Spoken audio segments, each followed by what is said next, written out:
What do you make of the bid to place the Discayas under the Witness Protection Program? Do you think they have enough? Tama po ba si Senator Marcoleta? I think mas tamang sabihin na masyadong premature i-consider na ipasok sa Witness Protection Program yung mga Diskaya. They haven't told us everything. Diba? Sinabi lang nila 2022 to 2025. What happened to the 2016 to 2022? Na una nang inamin ni Sara Diskaya that they started receiving the big national projects in 2016. Nasaan rin yung mga ebidensya nila and any other corroborating witnesses doon sa mga pangalan na ibinunyag na nila, diba?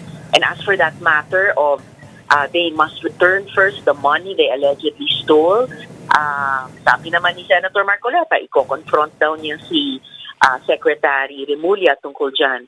But at the very least, I think I agree that they have not qualified to enter the Witness Protection Program as the least guilty and having told everything that they know. Malinaw naman, Ms. Gretchen, na hindi pa nila sinasabi lahat ng katotohanan. Yun nga ho, no? May mga katanungan kung bakit walang impormasyon from 2016 to 2022.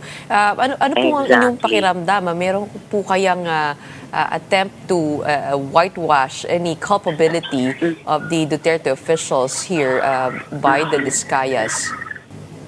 Well, if there's any perceived and felt attempt to whitewash, kaya hindi pa pumapayag yung Senado at yung Blue Ribbon Committee na ipasok sila as state witness to the Witness Protection Program of the DOJ. Diba there has to be a sense of confidence and even trust already in the authorities kung i-admit nila ang ilang witnesses dun sa program na iyan. And if they haven't told all, then why would the state extend its highest form of protection for them?